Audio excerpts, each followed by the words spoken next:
National Herald money laundering case में ED का बड़ा एक्शन। ईडी ने नेशनल हेराल्ड केस में दाखिल की चार्जशीट। आरोप पत्र में सोनिया राहुल गांधी के नाम शामिल। सैम पित्रोदा पर भी मनी लॉन्ड्रिंग के आरोप।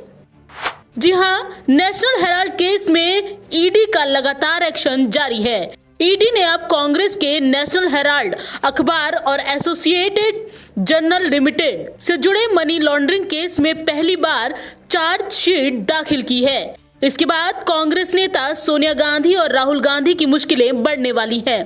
दरअसल ईडी की इस चार्जशीट में कांग्रेस नेता सोनिया गांधी, राहुल गांधी, सैम पित्रोदा और सुमन दुबे के नाम शामिल हैं। चार्जशीट में कुछ और लोगों के नाम भी शामिल किए गए हैं। अदालत ने इस मामले में सुनवाई की तारीख 25 अप्रैल निर्धारित की है।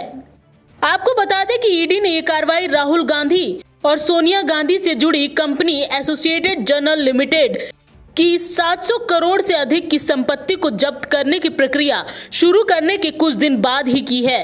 इन संपत्तियों में दिल्ली, मुंबई और लखनऊ में प्राइम प्रॉपर्टीज शामिल हैं। इनमें दिल्ली के बहादुर शाह जफर मार्ग पर स्थित प्रतिष्ठित हेराल्ड हाउस भी है। ऐसे में आपको बताते हैं क्या है national Herald money laundering case. National Herald money laundering case Indian limited, associated journal limited AJL और नेशनल हेराल्ड अखबार के बीच लेन देन से जुड़ा है। आरोप है कि कांग्रेस के वरिष्ठ नेताओं ने पार्टी के फंड्स का दुरुपयोग किया और एजेएल की संपत्ति को अपनी निजी नियंत्रण वाली कंपनी यंग इंडिया में ट्रांसफर करवा दिया। ईडी का आरोप है कि पार्टी फंड्स का गैर कानूनी ढंग से निजी लाभ के लिए उपयोग किया गया। जांच में पाया गया कि यंग इंडियन में कांग्रेस नेता सोनिया गांधी और राहुल गांधी की 76% की हिस्सेदारी है। कांग्रेस ने इस कार्रवाई को बदले की राजनीति करार दिया है। कांग्रेस महासचिव जयराम रमेश ने सोशल मीडिया प्लेटफॉर्म एक्स पर लिखा, नेशनल हेराल्ड की संपत्ति जब्त करना कानून के शासन का मुखौटा पहने हुए राज्य प्रायोजित अपराध है। सोनिया गांधी, राहुल गांधी और कुछ अन्य लोगों के खिलाफ चार्जशीट दाखिल करना प्रधानमंत्री और गृह मंत्री की ओर से बदले की राजनीति और धमकी के अलावा कुछ नहीं है।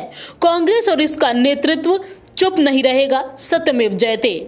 आपको बता दें कि ये पहली बार है जब कांग्रेस संसदीय दल की नेता सोनिया गांधी और लोकसभा में नेता विपक्ष राहुल गांधी के खिलाफ किसी मामले में चार्जशीट दाखिल की गई है। ये चार्जशीट कांग्रेस सांसद प्रियंका गांधी के पति और बिजनेसमैन रॉबर्ट वाड्रा से हरियाणा में एक रियल एस्टेट डील से जुड़ी मनी लॉन्ड्रिंग के आरोपों पर जांच एजेंसी की ओर से पूछताछ के कुछ घंटों बाद ही दाखिल की गई है। आपको बता दें कि जून 2022 में नेशनल हेराल्ड केस में राहुल गांधी से 5 दिनों में 50 घंटे पूछताछ की गई थी। फिर 21 जुलाई 2022 में नेशनल हेराल्ड केस में ही सोनिया गांधी से 3 दिनों में 12 घंटे पूछताछ हुई थी। इस दौरान उनसे 100 से भी ज्यादा सवाल किए गए। अब चार्जशीट में उनके नाम शामिल होने के बाद साफ है कि आने वाले दिनों में कांग्रेस की मुश्किलें इस मामले में बढ़ने वाली हैं। पंजाब केसरी नवोदय टाइम्स के लिए संगीता सिंह की रिपोर्ट, दिल्ली।